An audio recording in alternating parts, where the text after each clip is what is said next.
Go Hunt Live show hosted by Todd Nevins. This is Todd Nevins, and I interview people that had seemingly normal lives and careers going, but they pulled the ripcord to epically reinvent themselves in order to pursue a life full of purpose and passion. This episode is sponsored by PrintDirtCheap.com. Jeff Chrisman, the founder of Print Dirt Cheap, and the crew there are rock stars when it comes to delivering top quality printing at a cheap price. If you've met me in the last 3 years and I handed you a business card, it was printed by Print Dirt Cheap. They're my online digital printing company for everything. They do banners, company letterhead, a ton of direct mail pieces, funky decals, even menus for restaurants. Over 30 categories of printing products, and yes, business cards. And they do it fast, and they do it cheap. Jeff has streamlined every little aspect of the business to provide the perfect user experience, delivering the best product in the industry. I have personally been to the offices, and I have seen it firsthand. But see for yourself. Go to PrintDirtCheap.com, use promo code GoHuntLife, and get $10 off of your order. Or if you want to get a sample of their work, click on Sample Pack, and they'll mail you one out for free. Go to PrintDirtCheap.com, use promo code GoHuntLife for $10 off of your next print job. One day I just said, all right, I'm gonna make it happen. Kind of my motto ever since that whole thing happened with the brain stuff and setting sail. My motto has been, you will never be ready. You will, for no matter anything you want to do like that. There'll always be some excuse holding you back. There'll always be like, oh, I need a little more money, or I need to do more work on the boat, or I need to, I'm not experienced enough yet, or anything like that. If you keep coming up with excuses, you'll never be ready. There'll always be another excuse. So I was like, let's just do it. I'll never be ready. Might as well do it now while I can. That is Bobby White, and he had an 18-year career going as a pilot, flying corporate jets all over the world. He was living the dream when one day he woke up with a horrible headache. And that headache was actually a brain hemorrhage, which forced him to surrender his pilot's license. His career and way of life ended just like that. Instead of feeling sorry for himself, he sold everything he owned and he bought a sailboat to embark on another one of his dreams of sailing the oceans. Just 1 year ago, him and his friend Megan and their 2 Labradoodles jumped on that boat, sailed out of Galveston, and started filming their journey. And they've gone from 0 to over 40,000 YouTube subscribers, and they are now racking up over 1.5 million views a month. And along the way, they're inspiring others to pursue dreams of their own. My conversation with Bobbi and Megan of Sailing Doodles starts right now. Bobbi and Megan, thank you for jumping on the show with me today. Hey, sure. Glad to be here. Thanks for having us on. What city are you guys in? And if you were to walk outside, describe it. We are in Key West, Florida. It's about 90 degrees with no air conditioning on the boat, so it's a little warm. But if we were to walk off the boat, we're actually at a marina, which is kind of rare for us. We can actually walk off. Yeah. Onto a dock. Yeah, exactly. Yeah. We only do that maybe 4 or 5 days a month. But we're in a marina, so there's lots of people around. It's kind of touristy and a lot of tourist boats going back and forth. Yeah, but Key West is super funky and a lot of fun, so it's awesome to be here. It is a funky, cool place. All right, how old are you? Are you married and do you have kids? I am 39, never married, no kids. And I'm 27, never married and no kids. Awesome. Going strong. All right, but you do have, a couple of kids running around the boat. Yes, we do. Their names are Maverick and Goose. They're 7 years old. They're both blonde-haired, and they are Labradoodles. Awesome. Rather boisterous. Yeah, they're about 80 pounds apiece, so they can be a handful. On a boat. Good gosh. All right. Sometimes a circus. What are the primary ways that you guys make a living right now? Right. It's unbelievable how it's happened like that. We have a YouTube channel, and we are right at 40,000 subscribers, growing very quickly. It's amazing how fast we're growing. So there's a little bit of revenue generated from the ads on that. And then we have a Patreon account, which is kind of like, people can pledge to donate per week or per episode. And, it's kind of like supporting the arts. And so, we have 350 patrons, and that kind of helps us to keep going. And because, the camera equipment and all that down here in the salt air doesn't last very long. And so we have to keep replacing that stuff. Amazing. As I was preparing for this interview over the last week, every time I would look at your YouTube channel, it would have 1,000 more subscribers and I would have to change my notes. So I know. It's really impressive. But let's go back, because Bobbi, you weren't always doing this. You were once a corporate pilot in pretty much a normal job, a normal life. So take me back to your career as a pilot. Where were you living, and how long ago was that? Well, I mean, I went to college for it, so I started flying when I was about 20 years old, and I did it for about 18 years. I flew for a wealthy family in the DFW area. They had a few private jets. I was their chief pilot for about 5 years. Previous to that, I actually spent about 4 years in Africa flying for a family over there. But and so life was good. I was making good money, and I always dreamed of doing this sailing thing, but it was always a someday maybe I'll do it. So where were you flying with them? I've got other friends that do that. So you're flying off to really cool areas while they're going on vacation, and you're chilling out, and then you're following your dream of being a pilot. That sounds pretty awesome. Yeah, it was really nice. They had a few vacation homes around the country, and then they went places for business and stuff like that. A little bit of international, and I like the corporate pilot lifestyle a lot better than airline, because corporate. We might fly them somewhere for 5 days, and then we'll hang out for 5 days, and then they, we get to just kind of explore the city we're in. It's pretty nice, as opposed to like an airline pilot where they fly every day for 5 days, different city every night. So what was a typical week? It seems like you didn't really have a typical week. No, I mean, there was places we'd go. We'd go to we'd go fly to maybe Miami for 4 or 5 days. And so we'd leave on a Thursday and come back on a Sunday or something like that. But it was kind of nice. We had an expense account when we were on the road, and, we'd get a rental car and we'd stay in a nice hotel in a nice area. And it was a pretty comfortable lifestyle. What changed? Well, it was September of, almost 2016. 2016. And I had 2015. I apologize. I had a dural AV fistula, which is similar to a stroke. And basically it's a brain hemorrhage, and woke up with a really bad headache. And that kind of changed my life forever at that point. Was there anything that was leading up to it, or was it just a headache one morning that abrupt? Yeah, no, there was nothing leading up to it, no symptoms or anything like that. I just woke up with about the worst headache you could ever have, and I probably did the exact worst thing I could have done, which is took some ibuprofen, which is a blood thinner, and I already had a brain bleed, so I'm sure that made it worse. And then about an hour and a half, 2 hours later, I pick up my phone to text my then girlfriend, and I realize I can't read, and and I'm like, oh, okay, something's seriously wrong. Like your eyesight was gone, or no, your brain wouldn't compute the words. Right. My brain wouldn't compute the words, and my vision started getting blurry, and I could see just fine. I just couldn't process words. It was crazy. Where were you at? So where were you I was at home. I lived in Fort Worth, Texas. And I woke up about 8 a.m. I don't remember what day of the week it was, but it was pretty crazy. So I went to the hospital, and they actually put me on a helicopter right away to a different hospital, and I spent about 11 days in the neuro ICU, and they did 3 different procedures to stop the bleeding.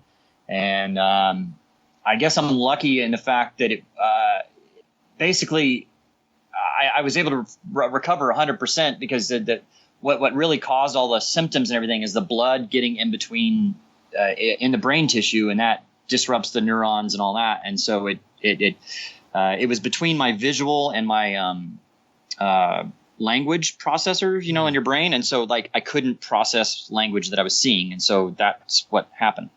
But is that what? And eventually that blood got. Sorry, go ahead. Is that what people die of? Like having a brain hemorrhage? Is that? Yeah.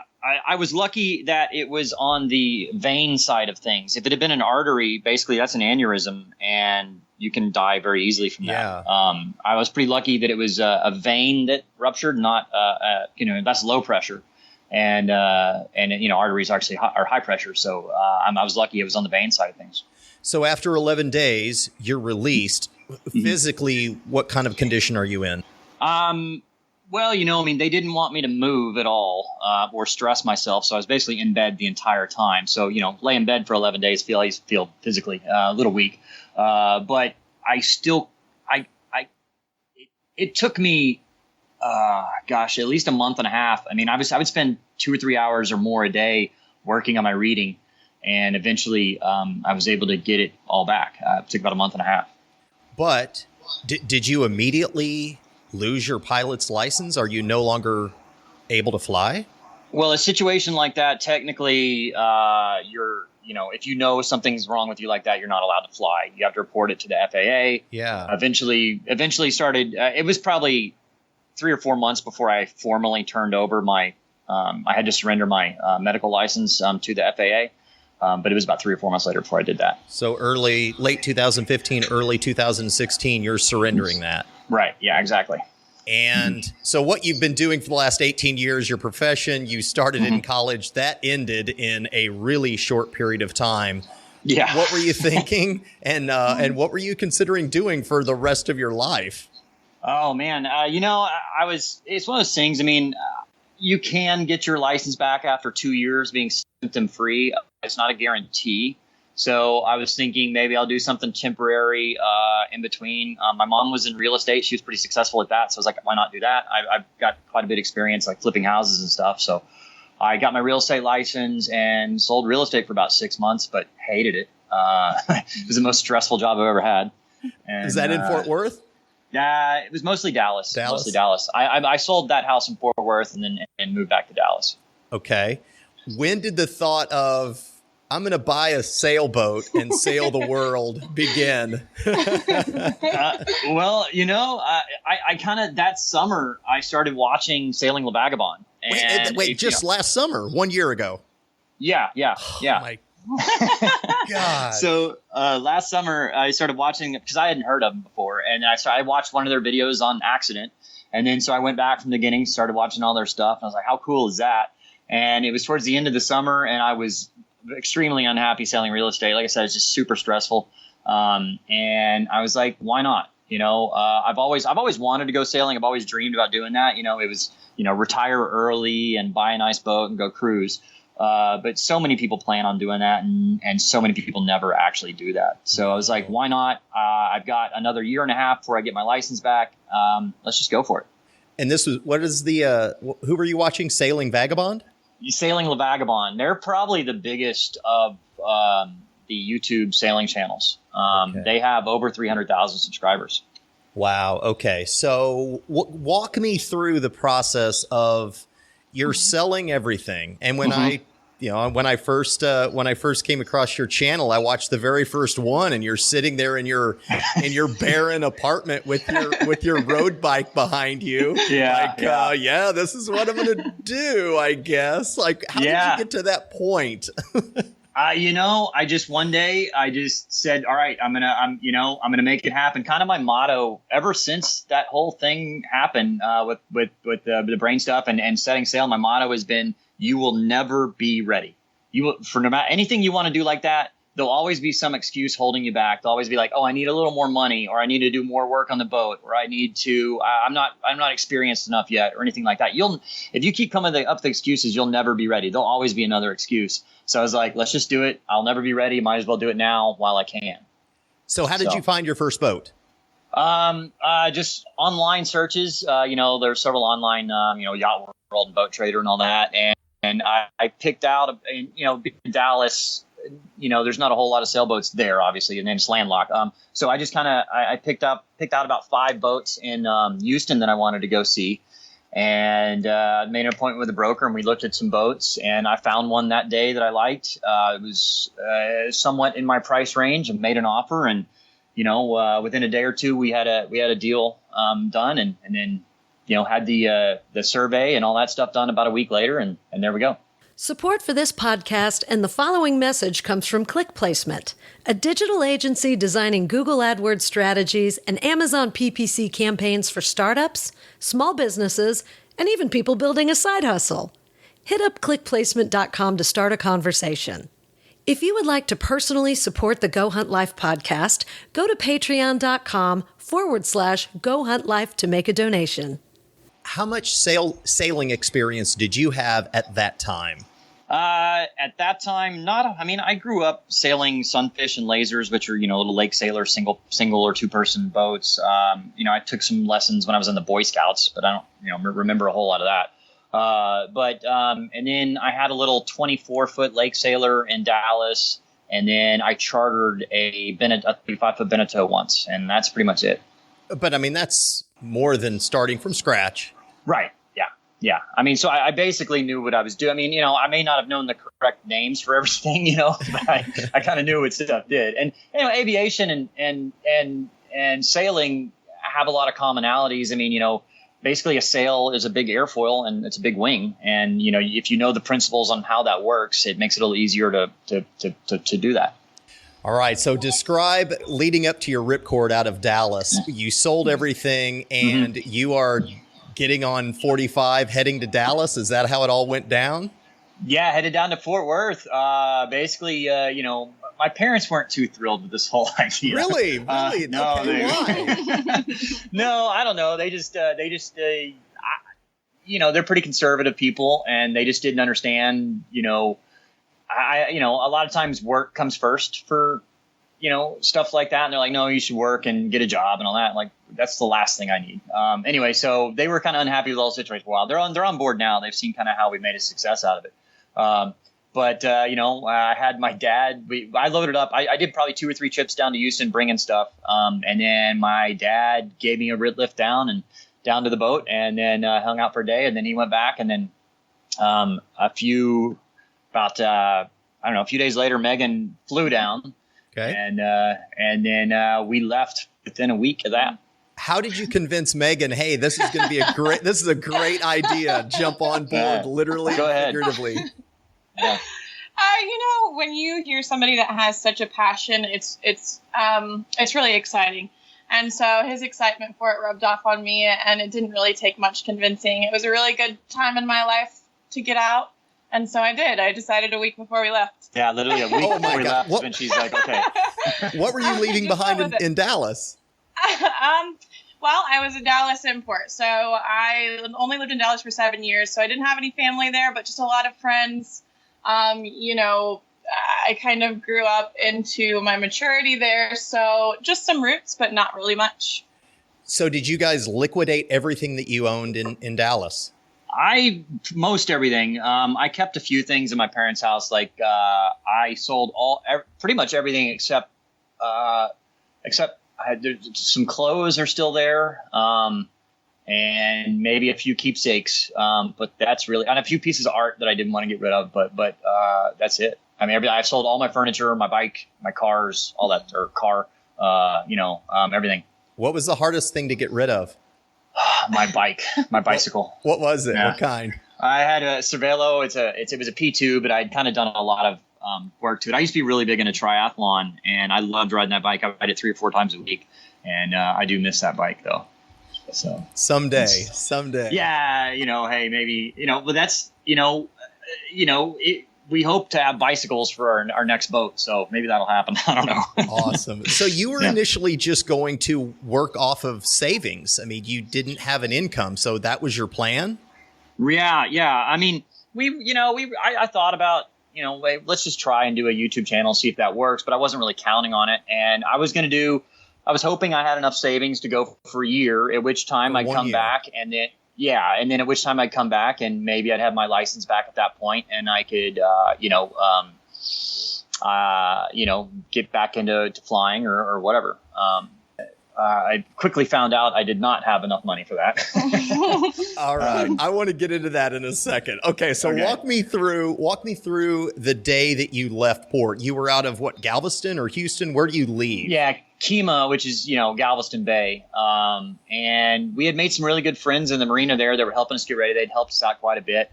So we left in the morning and had probably 8 or 10 of them kind of seeing us off. And it was kind of a cool little experience. They're all waving really goodbye. Cool group of friends. Yeah.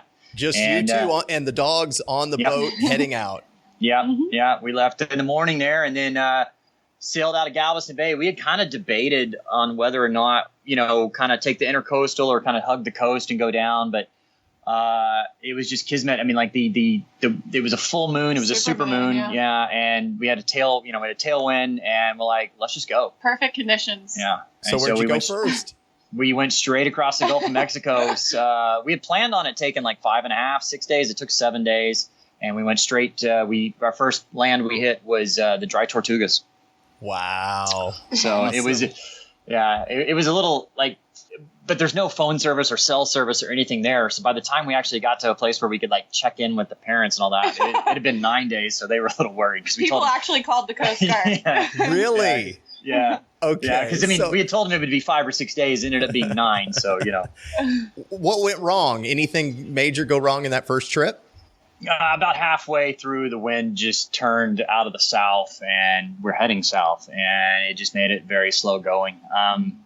And everything is a pretty good sail up until 60 miles from land. I don't remember how many miles it was, 700 or 800, maybe. And we're 60 miles from land, and we hit a storm and got in the middle of the night. Yeah, it was the middle of the night. And we hit it. We got up to like 15 to 20 foot seas and 30 knots of wind, and it was. It was. We were never in danger or anything like that, but it was our first real storm, and it was a little hair raising. A little terrifying. Yeah. So with 9 days, obviously you're going overnight. Bobbi, you're not staying away for 9 days. And Megan, you don't have, am I guessing you don't have the level of experience sailing that Bobbi has? No, not at all. Actually, 0. So I tanned on a boat once. That was it. How does that work then? But when Bobbi's asleep, what are you doing? It's been a learning experience, but I had seasickness for the first week and a half. So he did have to do a lot of the watch. I think I got maybe a few 3-hour shifts in, but he had to do most of it. So I commend him a whole lot. I was getting, less than 3 or 4 hours of sleep a night. But it was a learning experience. Yeah. Wow. All right. So now you guys are 9 months in, and you just said you've got over 40,000 subscribers to your YouTube channel. You've put up over 60 videos, which has been really, really cool to see the progression and your like editing and prowess on the Mac. I mean, it's really, really cool. And over 100,000 views on some of these videos. I mean, what goes through your head when you hear those numbers? It's crazy. Just really the last 2 or 3 months, we've really exploded. I mean, we're getting 1.5 million views a month right now, and we're getting anywhere from, our biggest month, we had like 15,000 new subscribers. And I mean, like our video that we put, like, it's a record. Our video that we posted 4 days ago already has 130,000 views. It's surreal. Yeah. And it's, it's amazing that, the amount of growth and you're right. As far as progression on the editing, I go back and watch some of those first episodes and I'm like, oh no, that was terrible. But, I'm still learning. But what are you using to edit? I have Wondershare Filmora's Wondershare, and I also have Adobe Premiere Pro, but I don't use that too much because it's really technical and hard to use. Sure. And the other one's a lot easier, but it doesn't do as much stuff. Got it.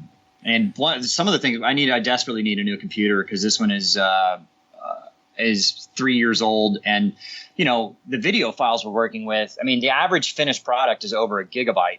So, but I'm editing, 4 or 5 hours worth of video down to 15 minutes, and those video files. I mean, you're talking about a couple hundred gigabytes, and just having all that over.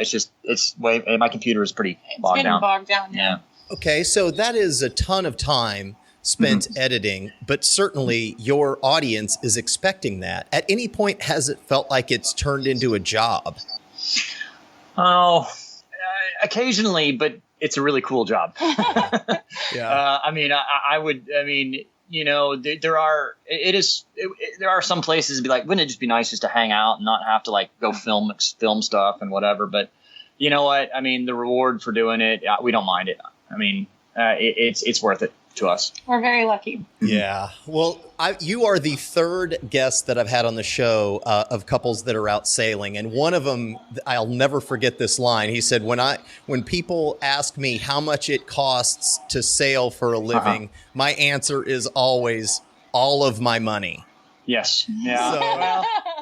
And I've seen some of your videos, and you've got one every Monday, Maintenance Monday, where you are fixing something. Like, is there always something breaking?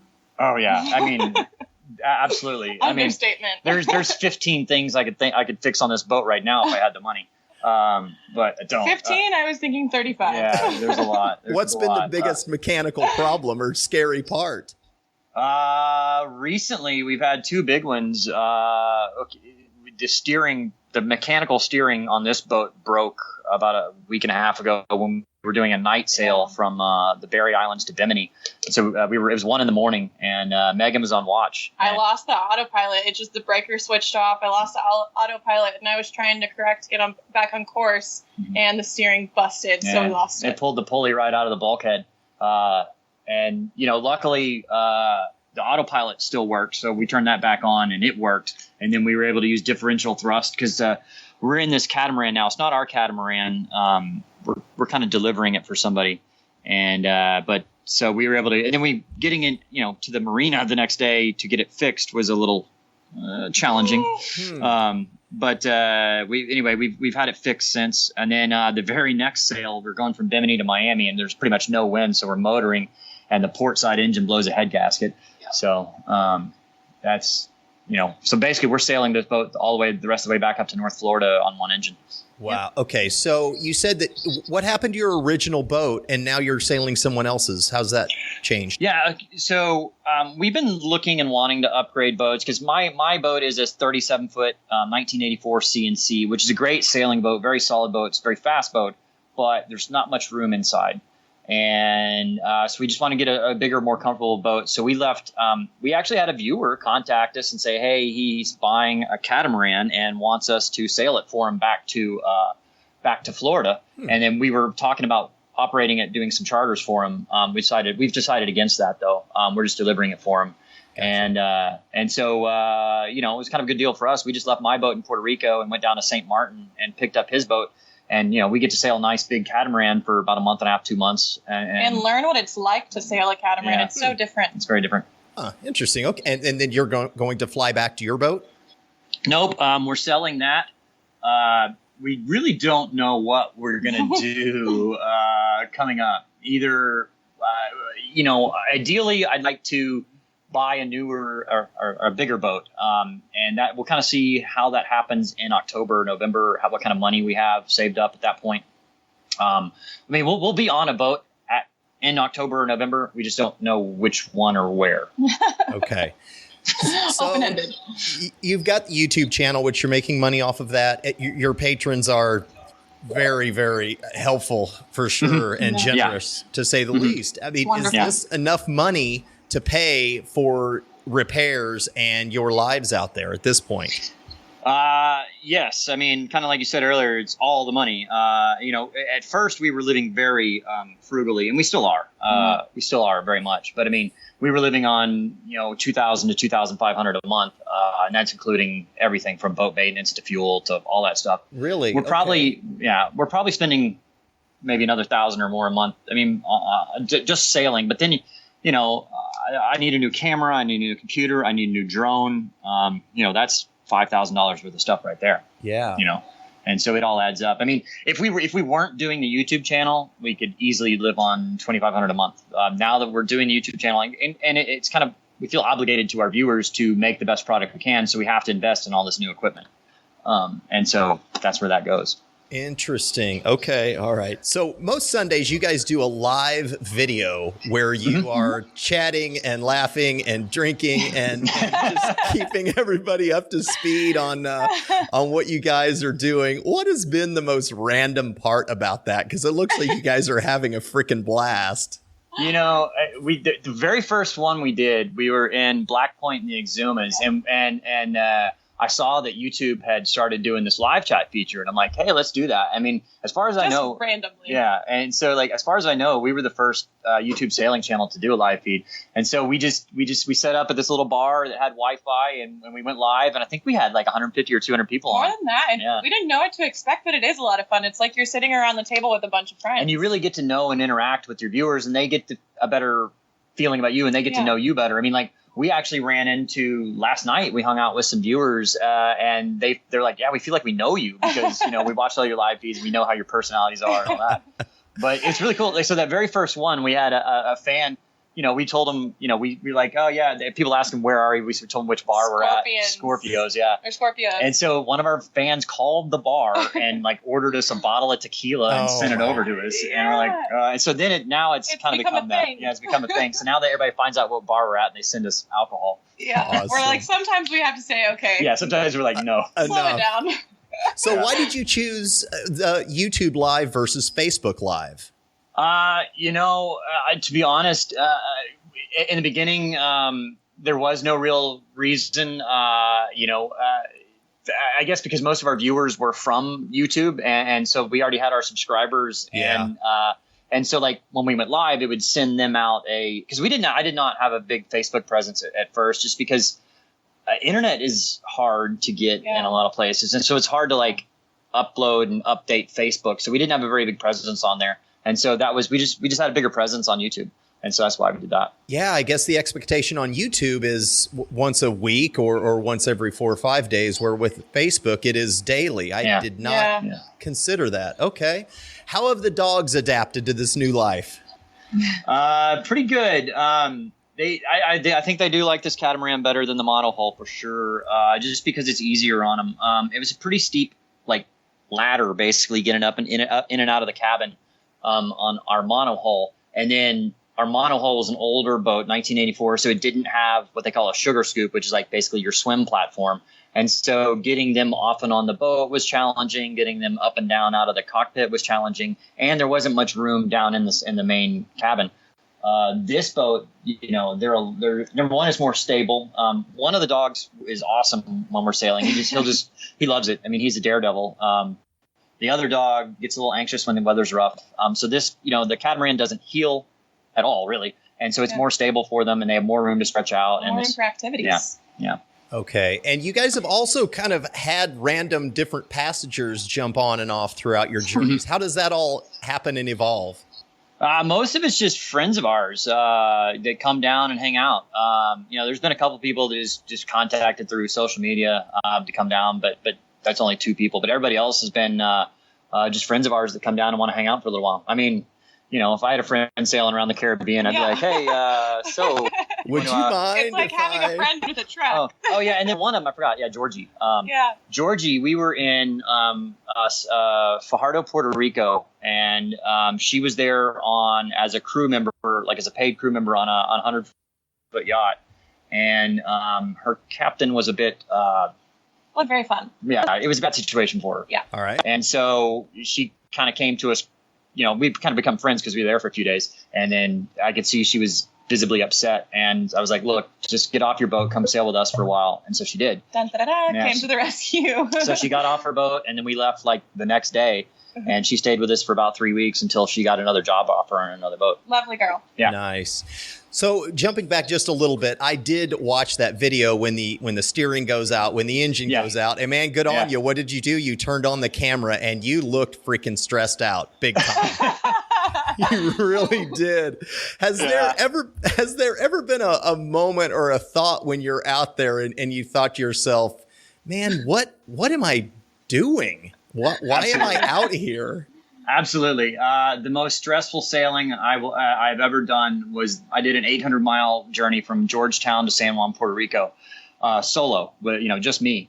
And it took me 6 days. Yeah, 6 days. 6 days. And it was by the end of that, I was just so incredibly exhausted. I slept very, very little, and it was physically exhausting, mentally exhausting.